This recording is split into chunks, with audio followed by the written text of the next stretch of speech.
Her very first day cleaning a millionaire's house, a black housemaid saw something that changed her life forever. The enormous living room was filled with shelves packed tight with books. She couldn't hold back her curiosity and asked the owner a simple question. Did you read all these books?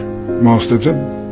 Why? His answer made her realize something powerful. Knowledge could truly change a person's destiny. That night, when she got home, she turned off the television. She sat down and made a learning plan for her children. She told them they had to finish 2 books every week, and on weekends they needed to write a report about what they had read. If you use that time to develop your God-given gifts, wouldn't be long before folks was watching you on TV. Those words sank deep into her son's heart. From then on, a boy named Carson studied late into the night, but even with all his effort, he was still at the bottom of the class. When his teacher asked how many questions he had answered correctly on the exam, he whispered, "None." The classroom erupted with laughter. Carson lowered his head in shame. Every day after school, he avoided his classmates so he wouldn't face their stares, but the teasing never stopped. Finally, he lost his temper and got into a fight. He was sent to the principal's office. When the principal demanded an explanation, Carson said it was an accident, but no one believed him. The principal pulled out his report card and handed it to his mother. It was filled with nothing but D's and F's. He warned her that if things didn't change soon, the school would have no choice but to expel him. On the way home, Carson was overwhelmed with guilt. He promised his mother he would never fight again, but when it came to grades, he wasn't so sure. He had already tried his hardest, and maybe his classmates were right. Maybe he really was dumb, but his mother looked him in the eyes and said firmly, "You're not dumb, my son. You are smart. You just haven't used your intelligence yet. But if you keep these grades, you'll spend your whole life scrubbing floors in a factory." Her words shook Carson to the core. He vowed to change, to prove himself to his mother. Yet no matter how hard he worked, his grades didn't improve. Then one day, his mother noticed something strange about the way he read. She soon discovered the truth. Carson was severely nearsighted. She didn't hesitate. She broke open her savings and bought him his first pair of glasses. For the first time, the words on the board came into focus. For the first time, his eyes locked onto the pages of his books. Slowly, his grades began to rise. The day he finally passed an exam, his mother's joy was beyond words. From that moment on, Carson started to love learning. He read late into the night at the library. He read in his dimly lit bedroom. He even read in the bathroom at home. Anywhere he could, he studied. Soon, his grades improved dramatically. When he brought home his very first A, he rushed home after school, eager to share the joy with his mother. But she told him calmly, "If others can do it, you can too, and you can do even better." Those words became his driving force. Carson pushed himself harder than ever. The first time he stood at the front of the class to be praised by his teacher, he felt something he had never experienced before. It lit a fire inside him. As time passed, his hunger for knowledge only grew. He became fascinated with everything, even a simple pebble on the ground. His curiosity drove him to read every book he could find about rocks. That curiosity paid off one day in science class. The teacher held up a black stone and asked if anyone knew what it was. The room was silent. Then Carson raised his hand. "It's obsidian," he said, and went on to explain how it formed. His explanation was so detailed that even the teacher learned something new. From that day on, his classmates saw him differently. After class, the teacher showed him a microscope